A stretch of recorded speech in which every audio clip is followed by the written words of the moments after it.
అందరికీ నమస్కారం అండి.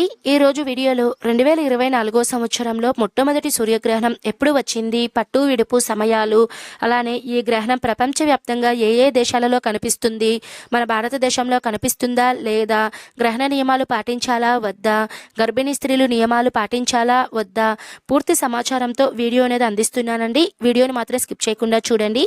ఆల్రెడీ మన ఛానల్లో 2024 సంవత్సరంలో మొత్తం ఎన్ని గ్రహణాలు రానున్నాయి, పట్టు విడుపు సమయాలు, ఏ ఏ దేశాలలో కనిపిస్తుంది, పూర్తి సమాచారంతో వీడియో అనేది అప్లోడ్ చేస్తున్నానండి. మీకు ఎవరికైనా సరే ఉపయోగపడితే తప్పకుండా ఆ వీడియోని చూడండి. ఇప్పుడైతే ఈ వీడియోలో మొట్టమొదటి సూర్యగ్రహణం ఎప్పుడు వచ్చింది, పట్టు విడుపు సమయాలు తెలుసుకుందాము. ఖగోళ శాస్త్ర ప్రకారం ప్రతి సంవత్సరము కూడా మనకి గ్రహణాలు అనేటివి వస్తూ ఉంటాయి. సూర్యగ్రహణం అనేది అమావాస్య తిథిన, చంద్రగ్రహణం అనేది పౌర్ణమి తిథిన అయితే మనకి సాధారణంగా వస్తూ ఉంటాయండి. సైంటిఫిక్ రీజన్ ప్రకారం సూర్యగ్రహణం అంటే భూమికి సూర్యునికి మధ్య చంద్రుడు అడ్డు వచ్చినప్పుడు సూర్యకాంతి భూమిని చేరదండి. 2024 సంవత్సరంలో మొట్టమొదటి సూర్యగ్రహణం ఏప్రిల్ 8వ తేదీన సోమవారం రోజున అమావాస్య తిథినైతే రానుందండి. పంచాంగం ప్రకారం ఈ గ్రహణాన్ని రాహుగ్రస్త సంపూర్ణ సూర్యగ్రహణం అనే పేరుతో అయితే పిలుస్తారు. ఈ గ్రహణం మనకి ఈ సంవత్సరం సంపూర్ణ సూర్యగ్రహణంగా అయితే మనకి రాబోతుందండి.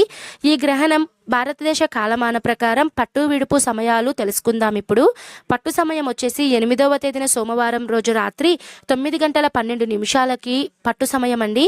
మధ్య సమయం వచ్చేసి 11:47 రాత్రి సమయంలో, విడుపు సమయం వచ్చేసి అర్ధరాత్రి 1:25 అండి. ఈ గ్రహణం ప్రపంచవ్యాప్తంగా ఏ ఏ దేశాలలో కనిపిస్తుందో ఇప్పుడు నేను తెలియచేస్తాను. ముందుగా ఈ గ్రహణం కనిపించే దేశాలు పశ్చిమ ఆసియా, నైరుతి ఐరోపా, ఆస్ట్రేలియా, ఆఫ్రికా, ఉత్తర అమెరికా, దక్షిణ అమెరికా, అట్లాంటిక్ మహాసముద్రం, ఉత్తర ధ్రువం, దక్షిణ ధ్రువాలలో ఈ తొలి గ్రహణం అనేది కనిపిస్తుందండి. మన భారతదేశంలో ఈ గ్రహణం ఎక్కడా కూడా కాబట్టి భారతదేశంలో ఉండేటువంటి ప్రజలు ఎటువంటి నియమాలు పాటించాల్సిన అవసరం లేదండి. మన భారతదేశంలో ఈ గ్రహణం రాత్రి వచ్చింది అంటే వేరే దేశాలలో ఈ గ్రహణం అనేది పగటి సమయంలో కనిపిస్తుందండి. రాత్రి సమయంలో మనకు సూర్యుడు కనిపించడు కాబట్టి, అలానే మనకి ఈ గ్రహణం భారతదేశంలో లేదు కాబట్టి గర్భిణీ స్త్రీలు కానీ, గ్రహణ నియమాలు కానీ ఎటువంటి నియమాలు పాటించాల్సిన అవసరం అయితే లేదండి. కాబట్టి ఎవరు కూడా ఎటువంటి టెన్షన్స్ తీసుకోకుండా మనకి ఈ అమావాస్య తర్వాత వచ్చేటువంటి పర్వదినం ఉగాది పండుగ అండి.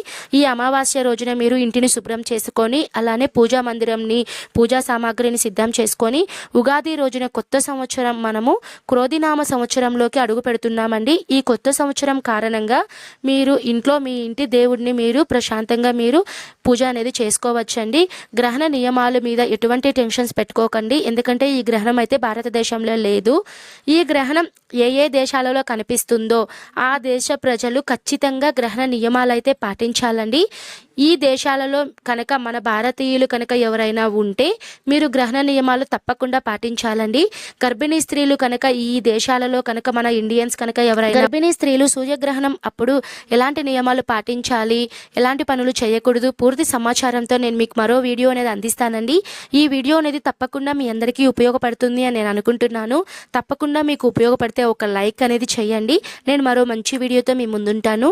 సర్వే జన సుఖినో భవంతు. స్వస్తి.